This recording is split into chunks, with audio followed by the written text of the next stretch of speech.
In this video, I'm going to show you how to fix restricted Apple Cash account. Now this should be a quick and easy process video. If you can't send or receive money with Apple Cash, you have to make sure that you have everything you need, so follow these steps. Make sure that your software is up to date, and after that make sure that you have a Wi-Fi or connection. Sign in to iCloud and iMessage with the same Apple account. Then go ahead to iCloud, tap settings, then type your name. After that, go to iMessage, tap settings, access messages, then access send and receive.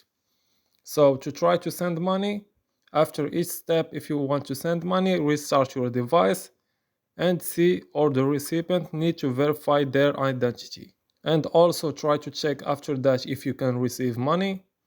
So this was an easy and quick process video.